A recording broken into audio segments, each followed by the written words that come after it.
Hey, hey, welcome. How are we, everybody? Welcome to the one and only loneliest show on all of the internet. Welcome to Sam Roberts Now. Hope everybody is doing, so incredibly well on this joyous weekend. I'll tell you why it's so joyous. We have a lot to discuss tonight, of course. Hot Dog will be discussing it all with us. Welcome, Hot Dog. Quiero que mi gente, bienvenidos. Sí, yo también. I think I hablared over you. Muy bien. Muy bien. Estoy bien, ¿y tú? Yo estoy aquí en el Spanish announce table de Sound Roberts Now. That's right. What a terrific time. I tell you, I appreciate everybody hanging with us as we tried the new format last week. It worked for me. I hope it worked for you. We're going to try it again this week. I've been tinkering around with the tech, of course, as we do basically every week here in the Notsam studio. And hopefully anybody that is having tech issues, those have been alleviated. But this is a big weekend. Hot Dog, you of all people should know how big this weekend is because of all the wonderful content that we have this weekend. Listen to what we have this weekend, Hot Dog. Okay, are you ready for this? Are you ready? Okay, listen. Succession Season 4 is this weekend, okay? Yellow Jackets Season 2 is this weekend. Did you watch Yellow Jackets? No. It's so good. I mean, these are both shows that I'm sitting there going, like, I want to go back and watch. I kind of want to go back and watch all 3 seasons of Succession again. I don't think that that's very realistic, but I definitely want to go back and watch the first season of Yellow Jackets again. But I'm not. There's no way. There's no way because I wouldn't want to get started. These shows, they actually, and I never thought it would happen, they actually have me back going, you know what? I'm going to watch shows week to week. I never thought in my life, not in my life. I mean, me, I would never. I thought we were leaving the golden age of TV. What do you mean the golden age? Or is this not what it's called? I thought the golden age of TV was like, Breaking Bad and like The Sopranos. Yeah, I know, around there. I thought we were leaving that, but apparently there's a lot of good shows to watch. Well, I haven't watched either. It's just there's a lot of shows, right? So the average shows, like there's so many bad shows, you know? Like I was sitting there, and I'm not going to say they're bad. They're great shows, of course. But I was like, watching Shrinking and Ted Lasso, because that's what my wife likes. Mm-hmm. And I was like, this is the same show. One's a psychiatrist and one's a soccer player, but it's both like just two like generally jovial, middle-aged white guys who aren't with their wife anymore for one reason or another, but it's really not their fault. They're just down on their luck, but they have a great disposition and the misadventures that they get into. And I'm like, no, which show are we talking about? It's the same exact show. But maybe Apple TV found a formula. Ted Lasso? Huh? Do you like Ted Lasso? It's a nice show. Yeah, so maybe they were like, well, if you like Ted Lasso, maybe you'd also like Shrinkage. I mean, it's a nice... Is it called Shrinkage? I don't know. That's the first time I heard it. I think Shrinking. It's not about you at a pool, Hot Dog. No, but now, all right, so Yellow Jackets is, it's fantastic. The thing is, there's a ton of shows. So the average is still very low in terms of what are actually good shows. But some of them are great. And then there's You. The second half of the new season has been up on Netflix for like a week. I haven't even gotten, I've gotten to like an episode or two, but not nearly enough of it. And then, of course, Hot Dog, the biggest one of all for me this weekend is this hunk right here, this stud muffin. John Wick. Have you seen it yet, Hot Dog? No. John Wick, and this is going to be a full review of John Wick 4. I'm thinking maybe later this weekend, maybe this week. We may do a full review video for John Wick as well as like a franchise breakdown for John Wick. But I've been watching a lot of John Wick movies in preparation for this thing. And like this movie, it's kind of mind-blowing in the sense that you watch the first one and it's 90 minutes. And it's so obvious that like, I don't know how they even decided to do a John Wick to begin with, right? It's just like this weird action movie that exists. Like, these franchise characters they don't normally just get created, because it wasn't like Die Hard. First of all, it wasn't the era of Die Hard when it came out. But second of all, like, when Die Hard came out, it was clear that the studio wanted this big action movie. When John Wick came out, it was just like, no, we just want, like, some guy just wanted a cool action movie and convinced Keanu Reeves it was a good idea. And here's John Wick for everybody. And then Keanu Reeves is like, should I just learn jujitsu and how to handle guns? And the guy was like, yeah, that sounds like a good idea. And then we get John Wick. And the first John Wick is like a perfect movie. 90 minutes, action, revenge, perfect. But then they realize, like, it gets successful, and there's hints, right, throughout the first John Wick, that there's a bigger picture here, that there's a whole world going on. And they go, we got to expand on this because it made a ton of money. And so then John Wick 2, John Wick 3 come out, and there's an entire universe now that exists around this premise that was just like, what if Keanu Reeves had a beard and somebody killed his dog? Right? Like, that was it. And now it's this whole universe, to the point where not only do we have John Wick 4 this weekend, but we've got the Ballerina coming out. I don't know if it's later this year or beginning of next year, but universe. Ballerina's coming out. Ballerina's a spinoff with Ana de Armas, our favorite. Oh, God, don't remind me. I know. Wait till you see her kick ass. Have you seen any of the John Wick movies? I saw the first one on TV, but I haven't seen the other three. What have you been? Obviously, I haven't seen this one. What have you been doing? I've been doing stuff, things. I mean, I get what, playing Final Fantasy? Come on, John Wick movies are out there. I've seen all these movies so many times. I was watching Breaking Bad for the 5th time. Yeah, exactly. You were buying fucking Mr. Robot on Blu-ray. But Ana de Armas shows up in John Wick 3 as this ballerina assassin. And they're like, well, you should definitely have your own movie. Who wouldn't want to watch a ballerina assassin movie? So now we've got the Ballerina coming out, which is a John Wick spinoff, which apparently is not only going to be about this ballerina assassin, but is also going to have, like, you know, more hints as to the origins of John Wick. Okay. Then not only do you have, and this is true of any great cinematic universe, people don't understand. There's Marvel, there's DC, there's John Wick. It's incredible.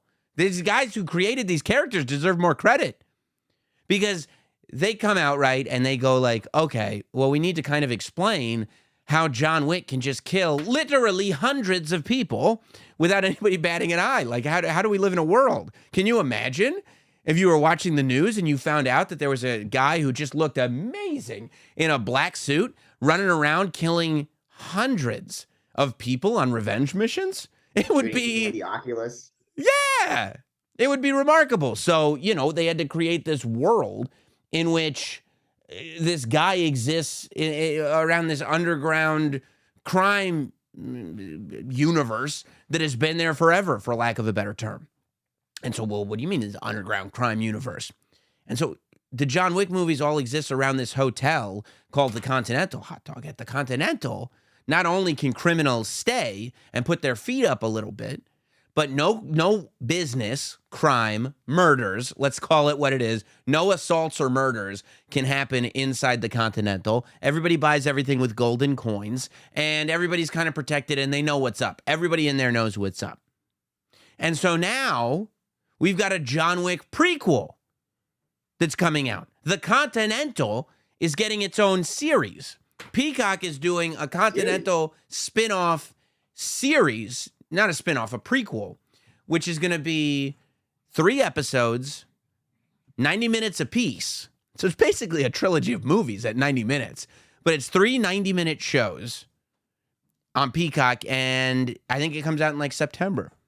So by the end of the year, we're looking at 4 movies, then a spin-off movie, then a 3-episode prequel series that's actually another trilogy of movies. There's a lot to take in here, Hot Dog. I'm going to be first in line for that ballerina. You didn't even see the John Wick movie she was in. I'll skip to 3. And why did you put that stank on the word ballerina? Ballerina. Just because it's Ana de Armas? You were like, this is how we're pronouncing ballerina? I gotta throw some stank on it. Yeah, no, I'm sure that she'll appreciate that. She'll probably be watching this going, oh, that guy knows exactly what's up. Hot dog, you said?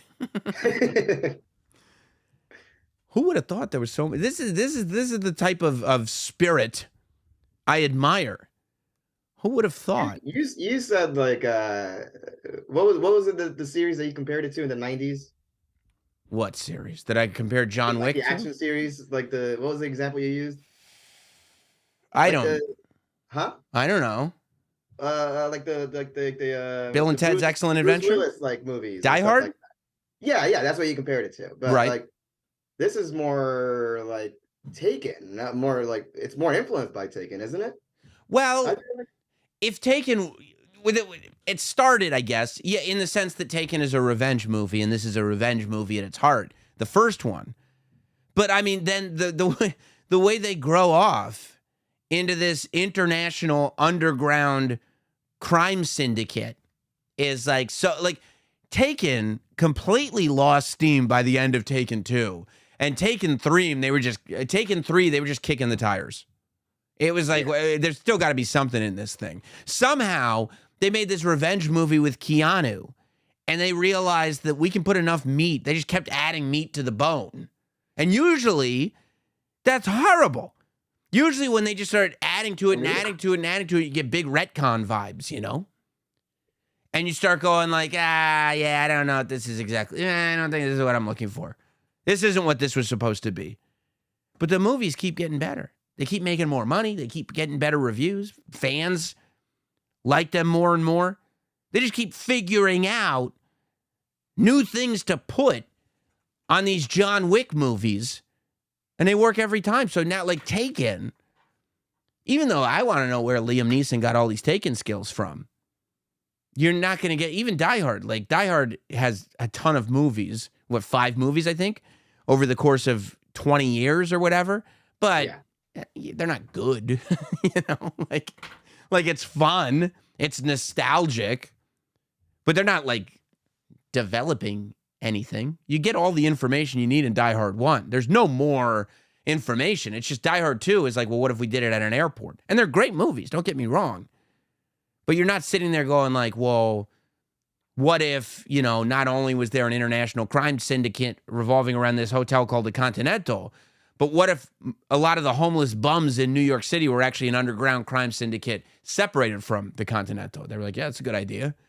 And just go out and out and out until you're like, I have no idea what this movie was originally supposed to be. This was about a dog? Can we get a spinoff series, a movie where Liam Neeson shows up in the Continental? I think John Wick would kick the shit out of Liam Neeson. I mean, I think like, because Taken would be sitting there bragging about his certain set of skills, and John Wick would be like, I have every skill. Like, there aren't any skills that what are you talking about? Set of skills? Certain set. Because you can hear a guy's voice on the phone? For John Wick, the whole Taken movie, the whole first Taken movie, which, by the way, is fantastic. For John Wick, that's light work. Nothing. It's Tuesday. The body count between Liam Neeson. Now, look, when Taken shoots his friend's wife, just so he knows that he's serious, it's one of the best scenes any movie's ever had. When he shoots his wife in the leg and goes like, are we going to keep fucking around? And the guy goes, no, I didn't realize how serious you were. But, I mean, there's like scenes in John Wick where he stabs a guy in the heart and he keeps his hand over his mouth. And he's just locking eye contact the entire time. Can you imagine? You're just a bodyguard, right? And all of your last moments are just John Wick staring at you in the eyes with no remorse. It'd be like, oh, man, this is tough. In the eyes? That's not the worst way to go. Oh, you mean because it's Keanu? Yeah. No, I get it. But yeah, man, I'm pumped. I'm pumped. Like, there's a high table. That's where all the criminals hang out. And then, again, they get baked, you know, they get stoned. It's 420. Let's celebrate at the high table. It's great. John Wick. There's a scene in the first movie. Everybody keeps asking me if I'm back. Well, I guess I'm back. And you're like, I'm thinking I'm back. And you're like, yeah, you are. And then it's one of those it tricks you movies. You're driving home like when you see a Fast and the Furious movie. You drive a little faster going home because you think you're pretty sure you're either Vin Diesel or Paul Walker. Or, you know what I mean? Like you're pretty sure you could drive like that if pushed to the right extent. Like when you're leaving Rocky or Creed and you want to get in a fist fight with somebody. Yeah, like after you see John Wick, you're like listening for the garage all night to make sure no Russians are breaking in. Because if they do, kill a motherfucker. Exactly. And it's like then you remember you don't have a grenade launcher in the house. John Wick had a grenade launcher. You don't have one. And if you did, you wouldn't even know which way to point it. But your blood's boiling. It's exciting. And maybe all you need is the adrenaline, right? But as this wave of content is going, and as we're all getting so excited, there was one bit of news this week that directly relates to all of this. One bit of news that made people go, you talk about thinking I'm back. You know who's thinking they're back? Hot dog. Blockbuster Video. Wow. What a difference. What? Blockbuster Video. Yes, it was earlier this week, just a few days ago, when people realized that Blockbuster's website was activated. That there was the Blockbuster's website was on, and this is what came up on the website. It said Blockbuster, and it's that old logo, of course, that we're all so familiar with, all people from a certain generation. And it says, we are working on rewinding your movie. And people go, what does that mean? And we don't know. You can go. You go to blockbuster.com right now to see? Yeah, I just went right now. What does it say? What are they working on? Working on rewinding your movie. That's right. That's right. And people are trying to figure out, what does this mean? Is this Blockbuster saying that they're back? Of course, in 2011, Blockbuster's been gone for a long time. Blockbuster Video. It's funny that people think about it very nostalgically now, because the truth is that Blockbuster at the height, at its peak, the home rental movie business was a mega business in these United States of America for many years, especially in the mom and pop era. Because what would happen is when home video first came out, when VHS was first a thing, people would buy a VCR. But movie makers were so petrified of people watching movies at home. That's how little faith they had in these movies. Like, how now we go, well, I don't think that the theaters are in that big of a trouble because my home setup is not as good as the theater setup. Meanwhile, we have Ultra HD, Blu-ray, we have 4K, we have sound systems, we have everything, but it's still not as good as the theater, right? Never will be. In the early 80s, movie theaters were like, well, now that you have VHS quality on your 16-inch TV, you'll never go to a movie theater again. That's how little faith they had in these films. So what they did was they said, okay, well, there's no getting past this home video thing. So we're going to charge an arm and a leg. They would charge like $100 for a VHS tape. And in fact, I think that Michael Keaton's Batman in 1988, 1989, I think that was the first movie that was really priced to own that was new. Like it was like 10 or 15 bucks or something like that. Before then, it would be $100, $150 for a VHS of a new movie, of a movie that came out within the last year or so. I think I remember, I have like childhood memories of my parents getting the Titanic on VHS. And I remember that. That was a double VHS. Maybe that's why that was pricier than usual. It was but it was like 20, 25 bucks. It wasn't $100. I guess. I mean, look. It's one of my VHS memories. Just your parents complaining about how expensive the Titanic was? No, they love the Titanic. They got that first day. They watched that. I bet that scene where Jack and Rose were steaming up the car was just the VHS tape was all worn down from rewinding and playing that same part over and over again. Oh, yeah. Yeah, that was a dope. Can you imagine, though, James Cameron is working so hard on making this Titanic movie and all the visual effects and everything, and people are like, I'll wait for the VHS.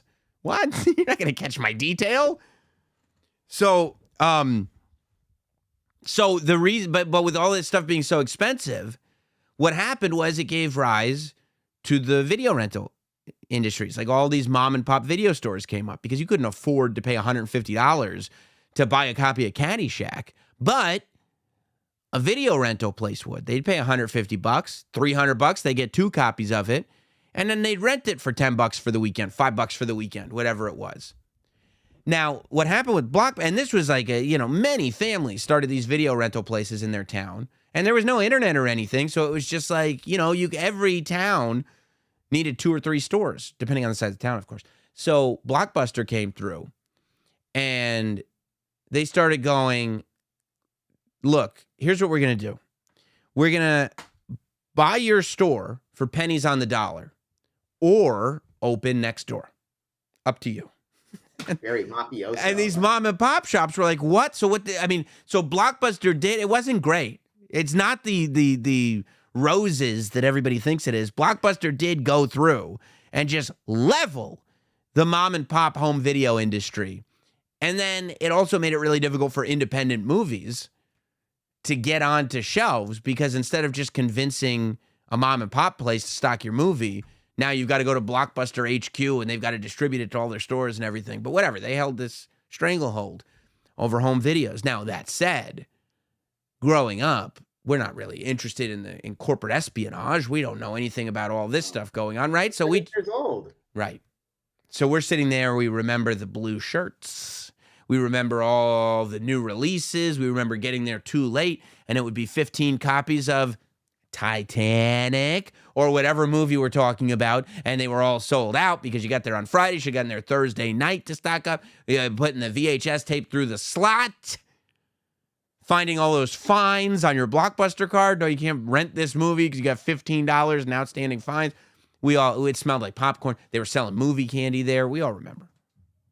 We all look back on it nostalgically and fondly. I remember. We do it with the member berries. So they, as time started to go on, of course, they did have a phase where they were renting DVDs in the stores, but those discs are so easy to send around. Netflix started. I believe at one point Blockbuster had the chance to acquire Netflix. They said, you got to be kidding me. We're Blockbuster. What do we want your garbage Netflix for? That was a bad move on Blockbuster's part because Netflix continued to grow and advance with the technology. Blockbuster was really counting on people still coming into their brick and mortar stores, and eventually they had to shut down. In 2011, the Dish Network company, Dish Network, bought Blockbuster. So the Dish Network, as in like the satellite. Yeah, the satellite provider, so that they could provide all these movies and everything. And there's only one Blockbuster store left. It's in Bend, Oregon. It's the last Blockbuster. There's a documentary about it. It's really Great just. What'd you say? Great doc. It's a fun doc. It's fun. Yeah. And but it's nostalgic. That's the whole kind of gimmick of it. So then this comes up, right? And people go, "Oh, I hope it's back." Like, you want my guess as to what this is? It's a gimmick. It's not. They're not actually coming back. It's probably some. Check the calendar. I hate this stuff. It's so dumb. If this is really what it is, it's almost April 1st, guys. Do we do that now? Is that a thing where we these up 2 weeks beforehand? Yeah. They would do that, thinking they're really something cute. Like there's clearly something behind it because there's always like they're marketing something. I wouldn't be. All I'm saying is I wouldn't be shocked if a week from tomorrow it's, hey, April Fools, we got you. It's like you didn't. Well, they're gonna release a whole video first on YouTube, and it's gonna be like, "Hey, we're back, guys." Yeah. Or to be something, a documentary, because it's like, where does Blockbuster fit in anymore? There were some people that were going like, "Oh, I hope they do come back." You do? Do you have a DVD player in your house? Do you have a VCR? I've seen one article that they're like, well, Blockbuster would do well if they came back because they would rent video games. It's like, they don't even do well anymore. Well, who gets discs? Do you get? I don't think I have one disc ever since I got the PS5 from you. No, when release date comes up, what do you read everywhere? Oh, I'm downloading it. I'm downloading it. You do the pre-download so that at midnight it's already on your system and you're ready to play. Nobody renting video games. Come on. Come on. 30 minutes. You're going to get out of my house to get a video game? Not going to happen. Not going to happen. Now, if it was, if you said the CD was a higher quality or something like that, but it's not. Now, CD's nuts. That's good. If anything, you're liable to more load times the idea of running anything off a disc, right? The idea of like a laser hitting a disc and that's how you get your data for the video games already feels outdated, no? Well, it depends. I mean, for work-related reasons, it's not, but... What's work-related? Well, I archive everything from Notsam's Industries into CDs. Actually. Oh, you got everything on DVD-Rs? Yeah, I do. That's a pretty smart idea. All our old shows. 100 years. I didn't know you could do that. Yeah, if you want, actually, we're going to start selling box sets of Sam Roberts Now on DVD-Rs that we've been collecting. That's the business. We're going to privatize all these videos on YouTube and sell them on DVD-Rs. Yeah, I got a recorder, cost me $300, and I got a bunch of CDs. That was smart. That was real smart. Yeah, thanks, boss. Yeah, I just don't. And then, if not, right, if you're like, well, it's not coming back as a physical brick and mortar rental place, but it is going to be a streaming service. Streaming what? Who on earth at this point would be like, you know what, we need another streaming service? I just don't, unless it's just a website that sells Blockbuster Video t-shirts for kitsch value. What could it possibly be other than April Fools? Maybe it's like Blockbuster by Best Buy or something. And they just like a Blockbuster section. But even at Best Buy, it's like the Blu-ray section is one shelf. It used to be half the store. It's one shelf. They're like, we got Steelbooks. We got Steelbooks. It could come back, but it would have to be... To do what? It would have to be like a complimentary service to something. Not its own service. Like there's a free Blockbuster in the corner? No. Like where even... I guess, you know what they could do? Show up at Target. The media section at Target. Blockbuster by Target. Yeah, that's what they could do. The whole store is red, except now the media section is blue. And you can go to Target and go to Blockbuster Video. Oh. Or they could just do it at Walmart. The Walmart colors are already blue and yellow. So, like, they don't even have to change signage. They don't have to paint anything. They're just like, this is Blockbuster, y'all. And you're just like, okay, all right. Yeah, I mean, that's, if anything, that's what it'll end up being. It'll just take whatever department stores are left. It'll be the media section of those department stores. And it'll be like, this is Blockbuster now. And people will be disappointed. I mean, they'll be excited for a second. Maybe they'll put like a Blockbuster price tag on it or something. Or maybe like Hulu wants to like rebrand. I can't imagine at this point Hulu's put a lot of money into that Hulu brand. I would say that Hulu is a much more valuable brand than Blockbuster. Hey, remember that old rental place that it closed down and then it failed as a streaming service? Let's use that brand for ours. They're like, well, haven't we really been pushing like Hulu with no ads and Hulu with live TV and yeah, but what if we Blockbuster Live? Can you imagine telling your friend, "Hey, I just cut the cord." Really? What are you watching TV on? Blockbuster Live. Oh. Like for a second, it sounds like you're ahead of the curve. And then you're like, yup, all my live programming comes from Blockbuster Live. It has some name value. It's not totally useless IP, is all I'm saying. Not compared to anything else that is already existing IP. What is Blockbuster more valuable then? I don't know, man. Isn't Tubi still a thing? Tubi. Yeah, if Blockbuster, yes, you know what? Okay, that's a good call. Tubi is a free streaming service. Yeah. They could rename Tubi Blockbuster and people would be into it. You get some more purchase. Well, it's free. If Blockbuster came out as a free streaming service where they just took the stuff that's free and put it on, that's something. Yeah. Well, I mean, we know a certain billionaire that likes resurrecting old brands. So what if like Tony Khan shows up on Wednesday and he makes an announcement? He goes, "I just bought Blockbuster. Yeah. I'm the new owner." Yeah. And it's like, well, what's going to be different? Well, this is going to be like the old Blockbuster, but the work rate is going to be better. You're like, what? Huh? Ring of Honor TV now on Blockbuster Live. Who owns Blockbuster Live? TK. But yeah, he's just buying brands. Yeah, I could see it. Let's bring back Toys R Us while we're at it. I mean, if Blockbuster were they did bring back Toys R Us. There's Toys R Us in Macy's. Oh, okay. So it's like it's the toy section of Macy's. That's probably, it's either going to be a free streaming service or the media section of a department store, or more than likely a lame April Fool's joke. Has there been one? I've never enjoyed like a corporate April Fool's joke. Like when a company does something wacky and off kilter on their Twitter account for April Fools. I'm like, I feel like you're just lying. And I don't like that. Best April Fool's marketing campaign. Yeah, anything? Let's see. Like, do you ever go like, I never used this product before, but they lied to me on April Fools, and now I use them all the time. I really think they're great. The worst is when I can't find any right now, but the worst is when they do the same thing like as you think for Blockbuster for like a show. Yeah, like we're bringing this back, and you get excited, and it's like, oh, April Fools, and it's like, oh, well, I wanted to watch this show. That's a bummer. I mean, it's literally like when Eminem was like, hey, I know that you all think that our M&Ms are too sexy, so we're not going to use them anymore at all.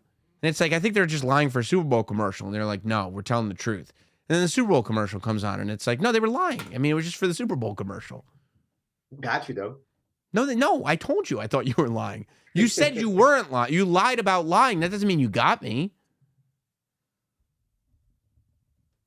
Bob Shafty says video game companies have the best April Fools. People are hoping that Elon's blue checkmark thing is an April Fool's joke. I think that it's very suspicious that Elon's taking away blue check marks on April Fool's Day. Maybe all the blue check marks will turn like green or something like that. No, but I wouldn't put it past him to just make you pay for it, Sam. Wouldn't that be great if he was like, April Fools, you thought I was kidding? No. Nope.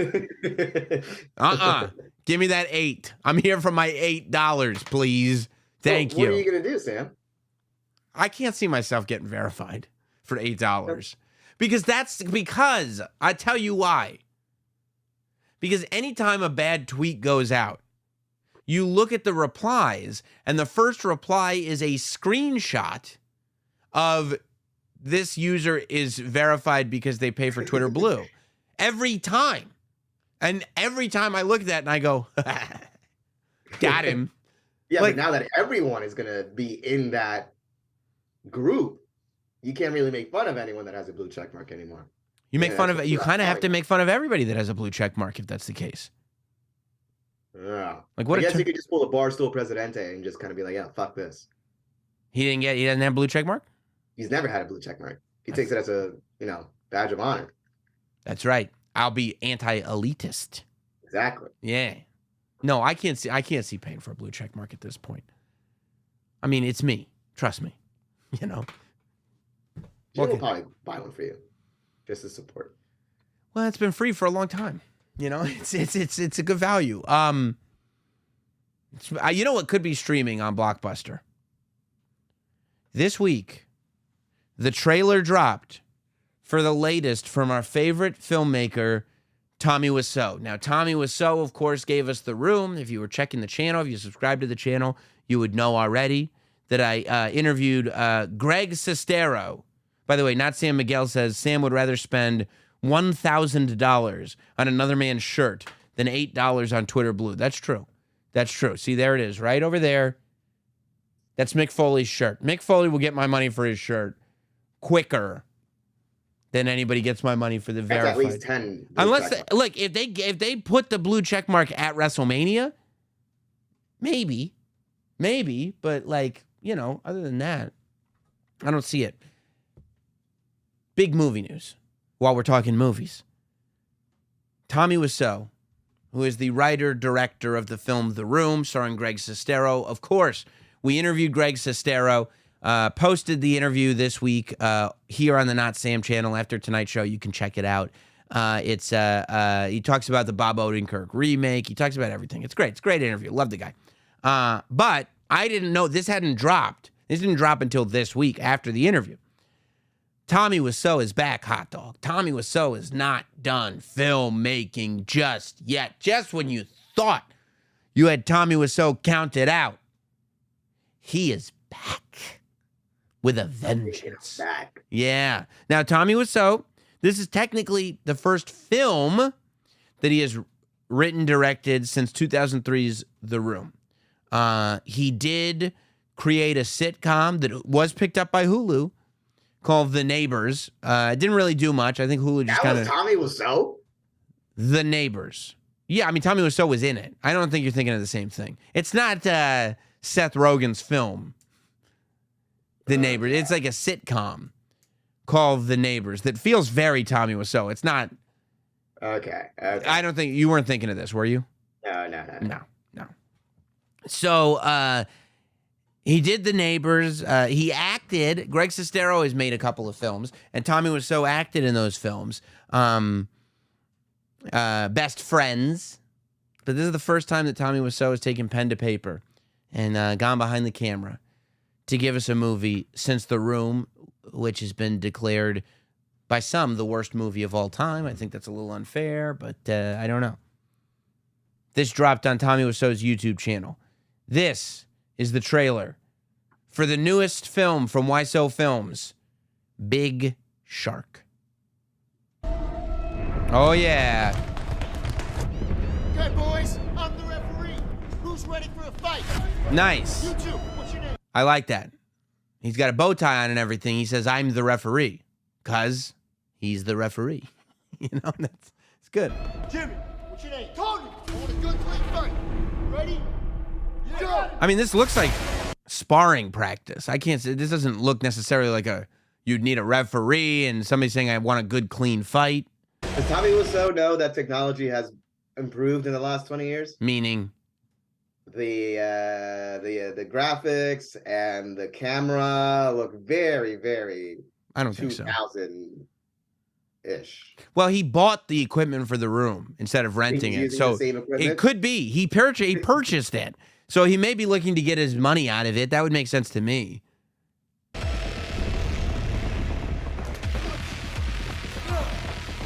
You can hide. But that won't save you. Because guess what, hot dog? The world's most vicious hunter, Hurst Helmsley. Huh? Triple H just shows up. Has come to the bayou. Yeah, I thought this was a boxing movie when I first saw the trailer.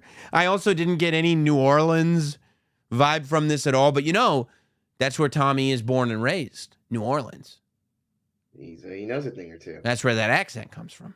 There's a lot of boxing footage. Well, it's where the film starts. And only once, and a lot of words. Blood. Oh, wait, I think I saw Greg. There was a mystery because Greg Sestero is not credited. There he is. That's Greg. Okay, Greg is in the movie. Unless, apparently there was a trailer that came out in 2019 that credited Greg Sestero as being in this movie. And this trailer does not credit Greg Sestero as being in this movie. But that's his face right there. That's the guy. So I don't know if Tommy is reshooting the scenes that he's in because he's mad at him or something. Tommy does a lot of weird stuff. But he's there. Look at the shark. You see the shark? Yeah, I see a shark in a ring. He jumped in the ring. I'll tell you what, I don't care how good your boxing skills are. If a shark can figure out how to breathe on land, even though it's got gills, yeah, I mean, you can box all day. It's going to eat you. Yeah. Oh, there's your graphics, hot dog. Oh, who's the smart aleck now? Look at that. No, it's good. Yeah, see? Shark on surface level water, like in a puddle. Look at that. It's moving. Oh, look at all those teeth. Look at all those teeth. You scared? Ooh. Okay, you get the heebie-jeebies. Big shark. That sounds like Tommy screaming. Do you hear the screaming in the background? No, I didn't hear it. Yeah, listen real carefully. If you listen carefully, you'll hear it. It definitely, that sounds like Tommy might have added that.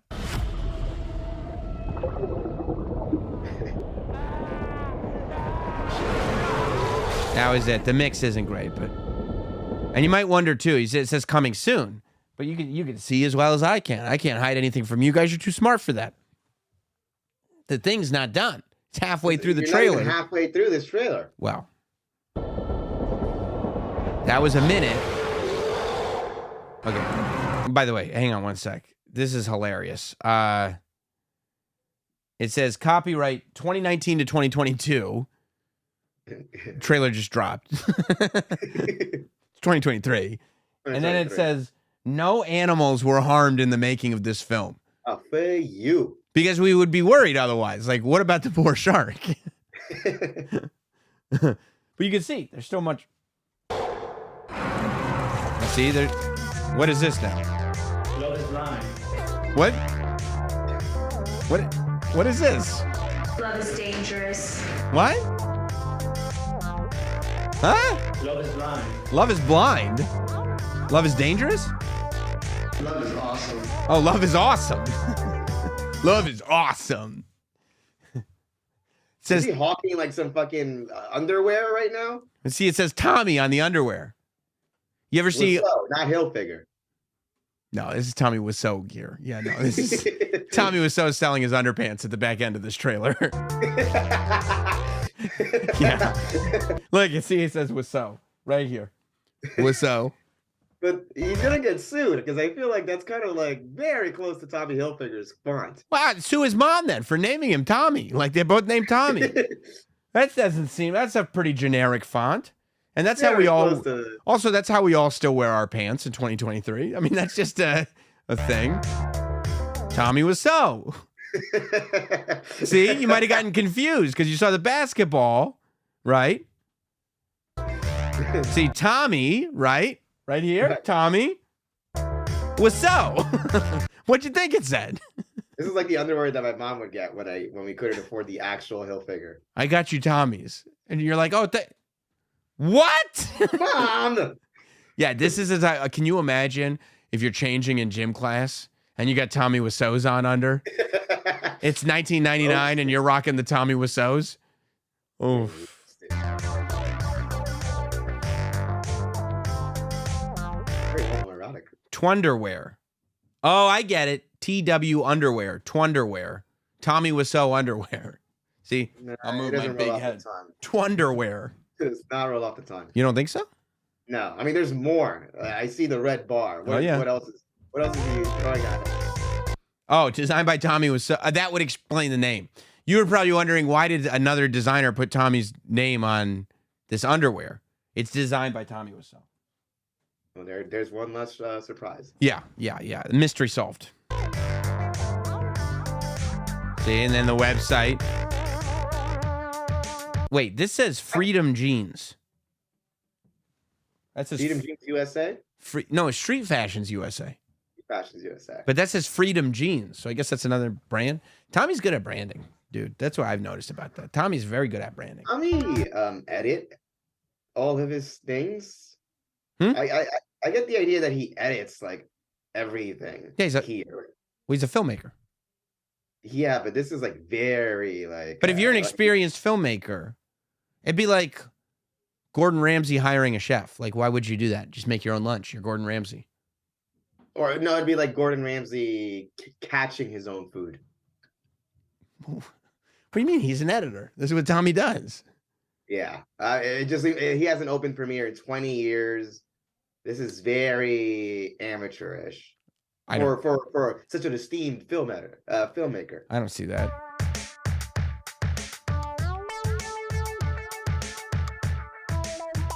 I hope that's not copyright music. Yeah, that's it. There you go. See? No, I got the music from Motion Array. So, We got the Big Shark movie coming, and we got these underpants. Now, look, am I excited about the Big Shark movie? Tommy is even Tommy's a little self-aware. You know what I mean? Right. Like, Yeah. That's like, what I was gonna ask. Yeah. No. I mean, no. The beauty of The Room is that Tommy didn't realize it was a comedy until people laughed at his drama. Right? Like, that wasn't supposed to be a comedy. That's what makes it amazing. There has to be something in there. Like, that's one of the reasons why I didn't like Cocaine Bear, because it was completely aware and like trying to be like, see, I'm in on it too, guys. And okay. Oh, boy, did it get everybody. that house party I took Soraya to, everybody was talking about Cocaine Bear. Because your friends are basic. I told you that.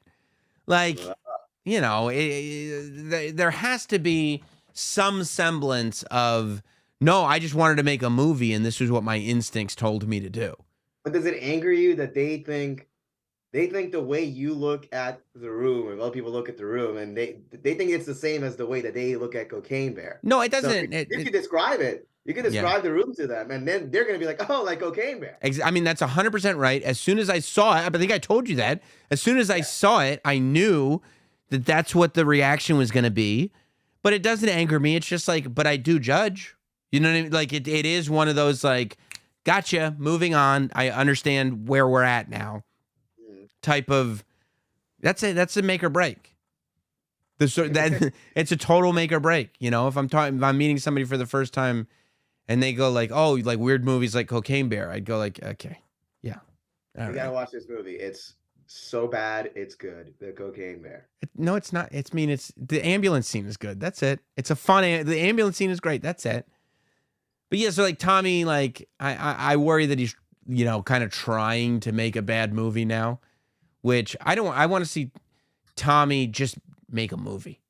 I'm not saying make a good movie and fail. It's just like, just make the movie that you want to see. What if this is the movie of him?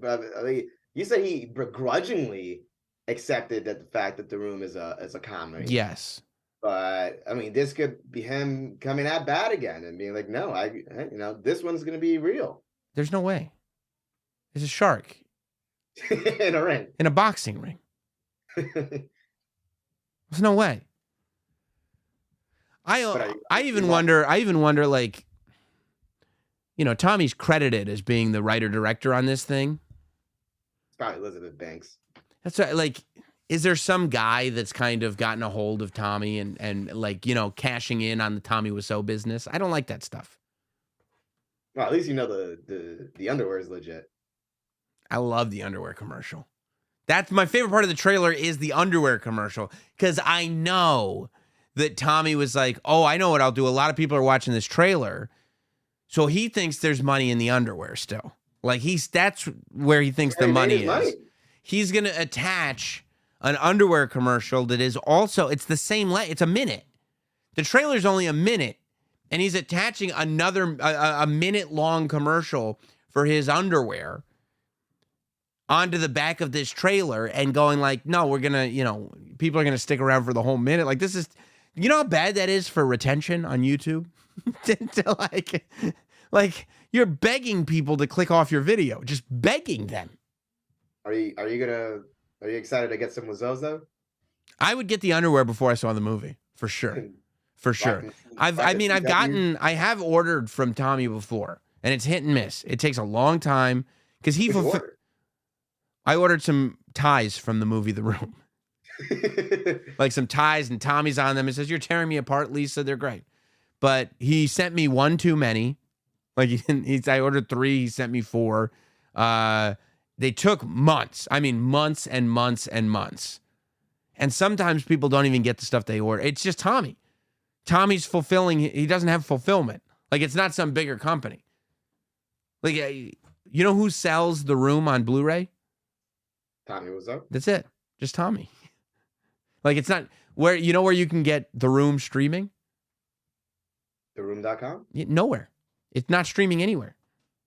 You just have to get the Blu-ray, or you can watch it for free on bootleg on YouTube. That's it. Tommy Wiseau gets like an order for a Blu-ray movie, and he's like, "Oh, I gotta go print another DVD." Because in his brain, it's like the $8 profit on the Blu-rays is more than the like whatever. 10 grand he could make selling the movie for 2 years to a streamer. I don't know. Well, I mean, we know where his business is. Yeah, look, I'll keep an eye on it. I'll make sure that I'm watching it. I'll keep my ear to the ground on this one for you. Don't forget to super chat in if you want to contribute to tonight's show. Every super chat will get acknowledged before the end of the show. You know I'm very into politics, Hot Dog. I'm like a big political guy. Political junkie? I'm a big political junkie. Ultimately, I'm a news guy at heart. Everybody knows this. And I really love the local Florida government, you know? And so I was sitting there and I was watching. Did you catch Monday's hearing of the Florida House Civil Justice Subcommittee? Did you watch that? I don't miss a minute of it. Yeah, it was good. It was a good one. A good app, right? This week was a good one. It was a good app. They were talking about the bill on residential tendencies. Because, like, I've noticed that people in residences, they've got all these tendencies, and I really want it resolved. And so I like to see what the House Civil Justice Subcommittee has to say about it. But Will Robinson, who's the chairman, he was opening the floor to people who had registered to comment on the bill on residential tendencies. And there were a couple of people who had filled out forms, I guess, to speak, but were not present to speak. Have you heard this, Hot Dog? Let's check it out. Okay. Let's see. Representative Robinson here. Waves in opposition. Anita Dick is an opponent. I mean, is there any context where that's not the funniest thing in the world? Waves in opposition. Anita Dick is an opponent. Looking around. Waves in opposition. You think the girl next to him knew? Hey, hang on. You think the girl next to him knew? This girl right here? She's like, don't say it again. Don't say the name again. Don't read the others, please. No. Please. We got to read all of them. There's 2. Stop where you are. Where's Anita? Waves in opposition. How about this one? Holden Hiscock is also an opponent. Waves in opposition. Anita Dick is an opponent. Huh? What? Nothing? Waves Nothing? in opposition. All right. Holden Hiscock is also an opponent. Who would have thought? It just doesn't get old. In 2023. These kids, these rascals are still at it. And it's still funny. Anita Dick? Like, they were put in 1989. They're doing these gags on The Simpsons. And we're sitting here 35 years later going like, you know what's funny? Holding his cock. I mean, I feel like it's just a skill that gets passed down from generation to generation. That's true. I think your children will be prank calling some senators at some point. 100%. 100%. If they have a funny bone in their body. What did you do? I told him he had a phone call. From who? Holding his cock? Good one, buddy. Good one. Are you, speaking of legal action, are we following this gem here? What's going on here? Gwyneth Paltrow, who decided to dress as the least sympathetic figure in the history of the American justice system. Is this not a made-for-TV movie? This looks like it's from a film.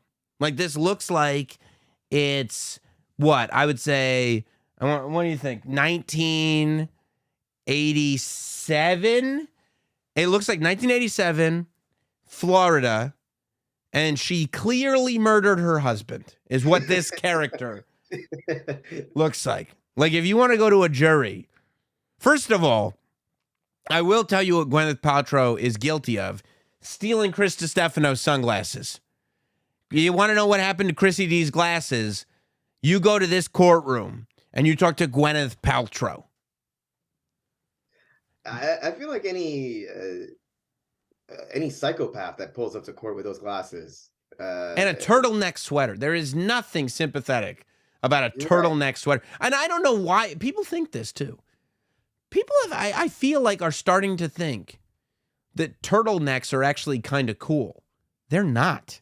Turtlenecks suck. And everyone looks like an asshole in a turtleneck. I've never seen a person wear a turtleneck and go, you know what?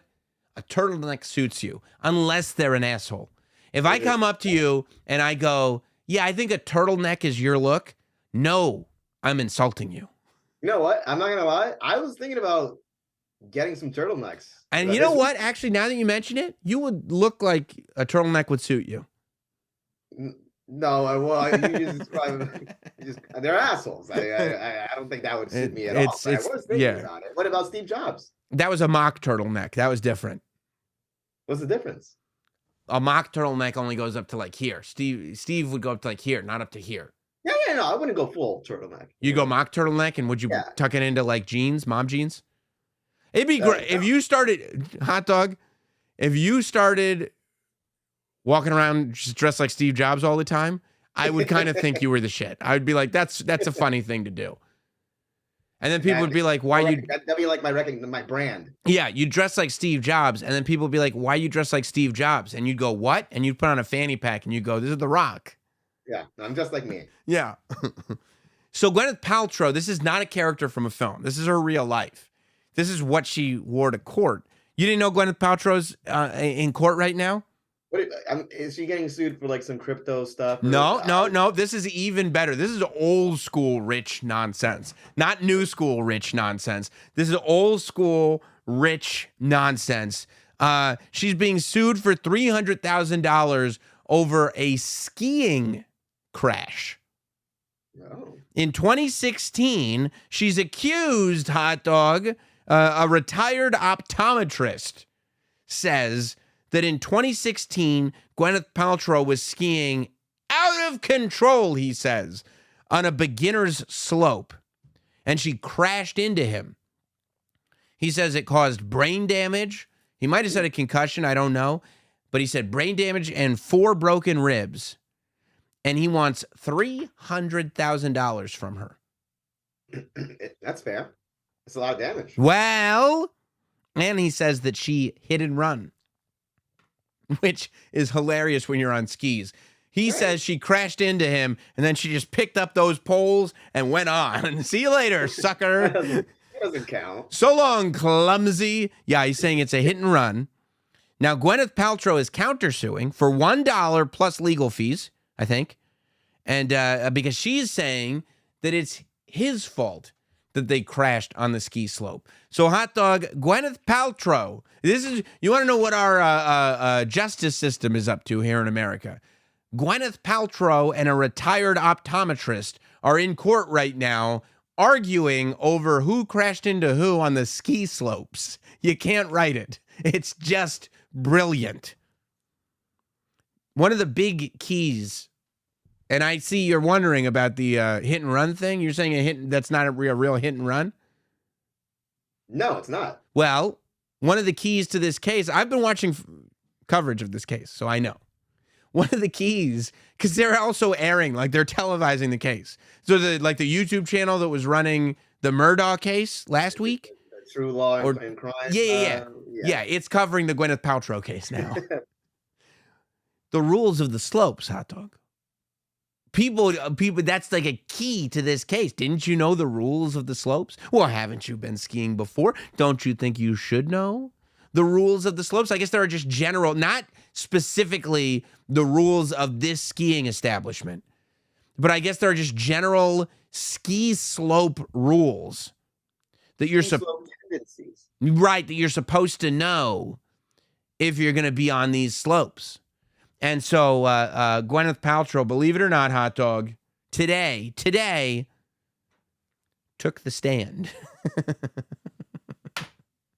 She took the stand in her defense because she is saying she's not at fault for hitting and running this ski optometrist guy.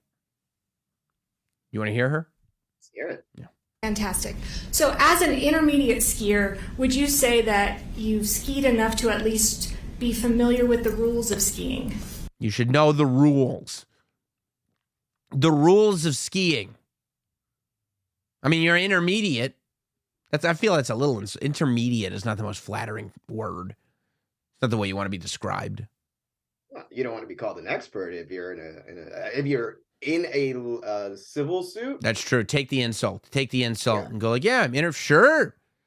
Yeah, beginner. Yeah, amateur. Don't you think you should know the rules of skiing? Like, bitch, if I wanted rules, I'd be walking on my feet.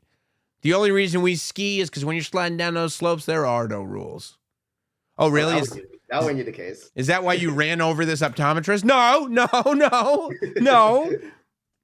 I think so, yes. All right, and what are those rules? I think, use common sense, ski safely, be aware of other skiers. She doesn't know the rules. Well, the third one really got her in, huh? What are the rules?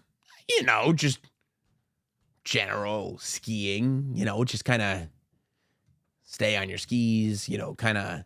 Sounds like the rules of the road. Yeah, imagine it. What are the rules of the road? I mean, just like watch what you're doing, keep your eyes on the road type of thing, Full of other drivers. Yeah, I mean, I feel like if you're in court being asked what are the rules of skiing, it's probably there must be specific rules of skiing that us poors are not aware of. But she's an intermediate, so she better know it. If she's intermediate, she should know. So as an intermediate skier, would you say that you've skied enough to at least be familiar with the rules? Hubbleson hit it. You know what one of the rules of skiing is? Don't eat the yellow snow. If Gwyneth Paltrow had whipped out that rule, I feel like she would have gotten a laugh from the courtroom. Of skiing. I think so, yes. All right, and what are those rules? Oh, shit. I think, use common sense, ski safely, be aware of other skiers around you. Okay. Those aren't specific rules. That's not, I mean, I knew those. That's just like living. That's just being alive. That's just a thing. You can apply that to literally anything. Yeah, that's being a human being. Has nothing to do with. Hey, Sam, what are the rules to peeing in a public restroom? I mean, you kind of got to be aware of where you are, kind of make sure you're not peeing on anybody else. Oh, and shake it more than twice and you're playing with it, of course. Those I'm an intermediate public urinator. The thing about Gwyneth, though, is that she's a very good actress, She's been nominated for awards and everything, and she's also dealt with press interviews all her life. So she knows how to plaster that smile on and just say crazy stuff. It doesn't matter. Yeah, I would say so. Yes. What about skiing in control? Is that something that you need to do? Yes, absolutely. You have to give the right of way to those who are downhill. Yes. Okay. Yep, that's a rule. Yes. Whatever you say. I knew that one too. Oh yeah.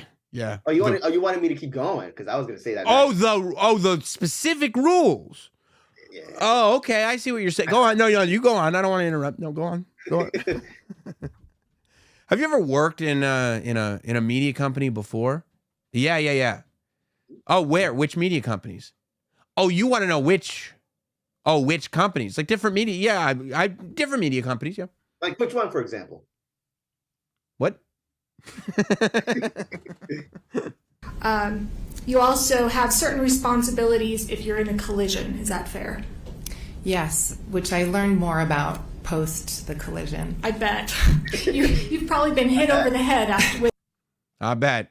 with all of that information since the time, right? Indeed. Okay. I don't know if this is the prosecutor or the defense attorney, but if it's the prosecutor and they're smiling like that at each other, there's a lot of venom. They're feeling a lot of venom. So let's talk about those things. Did you know the rules at the time of the collision that if you're in a collision with someone, you need to give your name and information, contact information? So because I was hit by Mr. Sanderson. Turn it around. I mean, can you believe how addicting this is? This lady's in charge of Goop, for God's sake. Shouldn't you be at home running Goop? Instead of sitting here in this court of law talking to this lady about the rules of skiing for 300 grand, you can't come up with 300 grand? Can't you call Ben Affleck and go, hey, Ben, see if J-Lo can loan me 300 grand? I got to get this dude off my case so I can go back to running Goop and selling my vagina candles. You haven't sold. Wrong, though. She got hit. Oh, let me listen. I assumed that Eric, who was our ski instructor, who was there at the time, who was overseeing the event, he said, I'm going to leave all of your information. And he said, you should go ski down because my kids were waiting for me. And I appreciate that, but my question was, did you know of the rule of skiing if you are in a collision that you need to share that information? Your Honor, this is irrelevant. Did you hear what he said? You can hear it. It's off mic. She goes, no, but my question was, did you know the rules? And this is how I know this is the prosecuting attorney now, because the defense attorney in the background goes, Your Honor, this is irrelevant. This is, what difference does it make whether she knew the rules or not? Part of their negligence claim. Overruled. Overruled. Go ahead. The judge was like, overruled because... I mean, what are we talking about here? I mean, of course this is relevant. Pretty relevant, yes. This is literally the only thing we're talking about. The judge has got to be sitting there going like, okay, how many years and how much money did I spend on law school? How long did I have to be a lawyer? How hard did I have to work to become a judge? And now I'm sitting up here in this gown while Gwyneth Paltrow and a retired optometrist argue about who hit who on a ski slope? This? You kidding me? This is probably like a day off for him. He probably loves this. You think he likes it? Yeah, and a little break from the murders and. Do you think he goes home, like when you meet a celebrity, do you think he goes home and watches like Shakespeare in Love because he's thinking like, oh, it's cool that I know Gwyneth now? Yeah, we're friends. Yeah. No, she's talking about skiing today. Yeah. No, it's really what we talk about. Yeah. Can you repeat the question? Absolutely. Can you repeat the question? It's the third time this poor lady's had to ask the question. I'm sorry. I don't remember what you asked. Absolutely.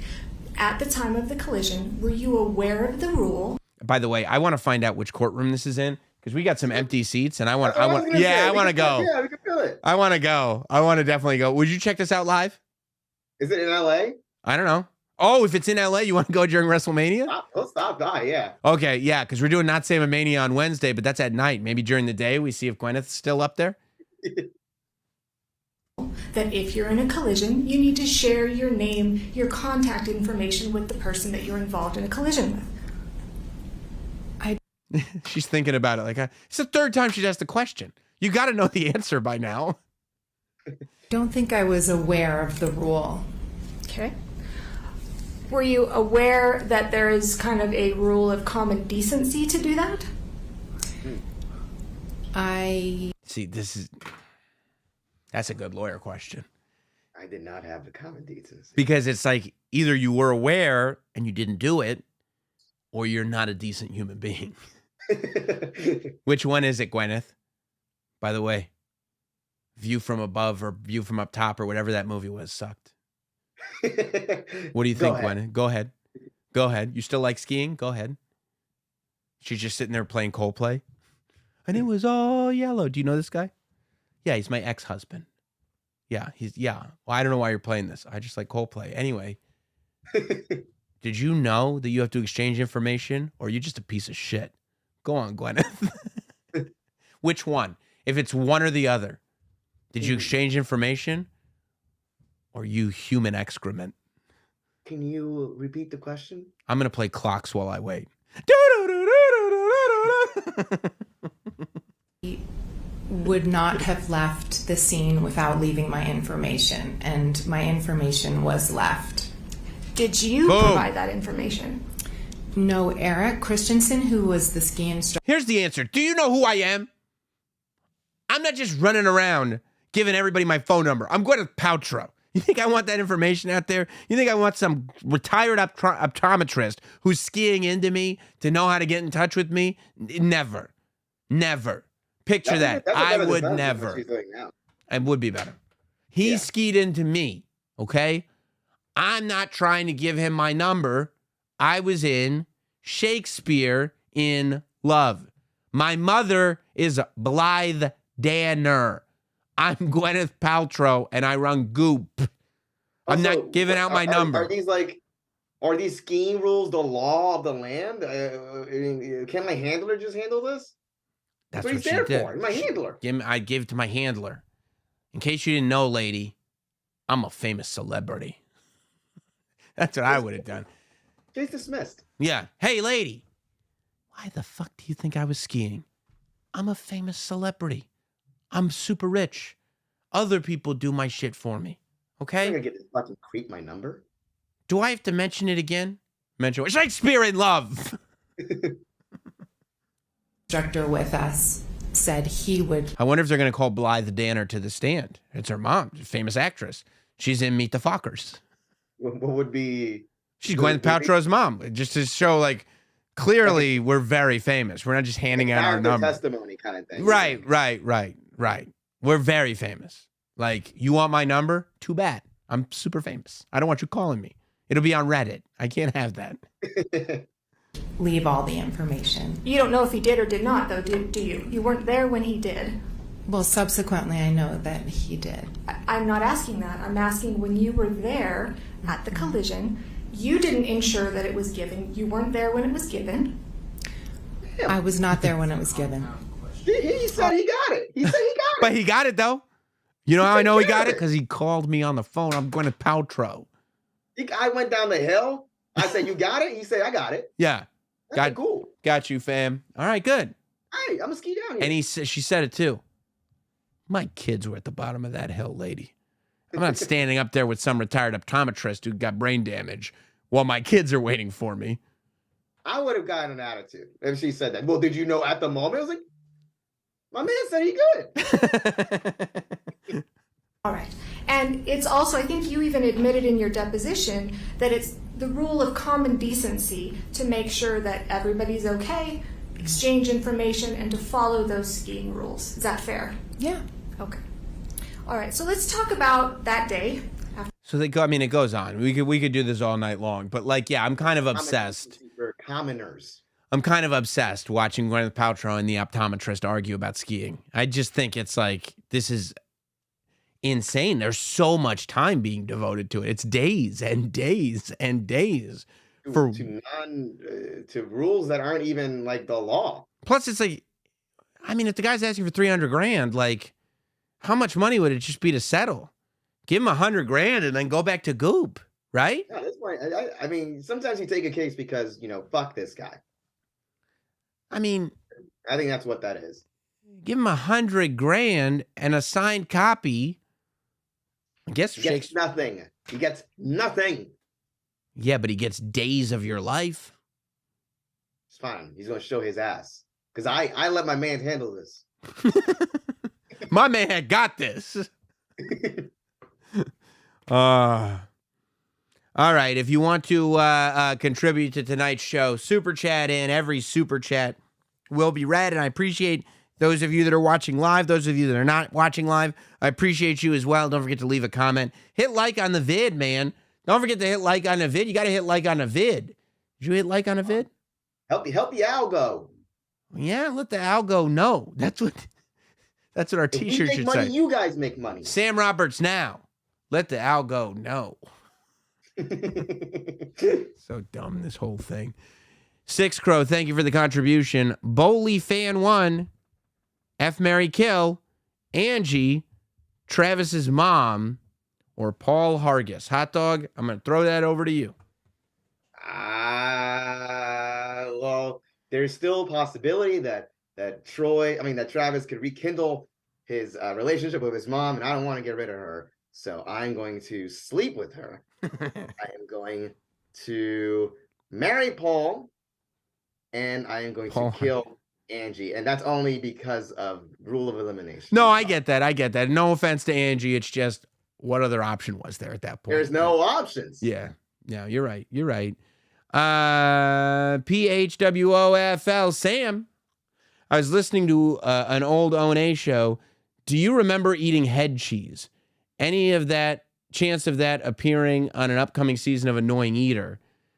Upcoming season of Annoying Eater. Yeah, I mean, there's less of a chance. Yeah, of there being another season of Annoying Eater. I hated doing that. That sucked. I love that. I love the show. You did. Yeah. I I started love watching you suffer. I literally, like, I would get stressed out. I started to dread. I would shoot it on, like, Sundays, and I would dread. I would go to bed on Saturday night going, I got to do this. Ah! You give the people what they want. One more season. No, it didn't make me happy. It made me miserable, and I'm not doing it again. But no, I actually don't even remember eating head cheese either, so, you know, I don't know. Not Sam Lehman, appreciate the contribution, man. Not Sam Miguel, what? Reggie Jackson interview was the worst. Zero energy. Well, I'll try to get my energy up next time. No, look, Reggie's 76 years old. He's an icon. He had just done like a 2-hour interview with Howard and still got my ass a quote out of that. You know, they were playing clips of me on the Michael K show yesterday. What was mine? It was me asking Reggie Jackson. I'll post a clip on the channel. It was me asking Action Jackson. It was me asking Reggie Jackson about the World Baseball Classic. Oh, okay. And they were like, oh, Sam got to the bottom of it again. Leave it to Scoops Roberts to be popping up on ESPN radio, giving everybody the sports scoops. That's what I do. Baseball analyst. I am a baseball analyst. Poodlerific, Sam, Hot Dog Pip, appreciate you two for all that you do. And I appreciate... Pound it, Sam. Oh, right here. No, come on. No, the pit pound. Oh, oh, that worked. That was good. Yeah. That was good. That was a good one. All right, guys. I appreciate y'all. Thanks for tuning in again. You got 5 styluses. You might as well use them. And remember, I'm going to cheers with you later. Have a good one.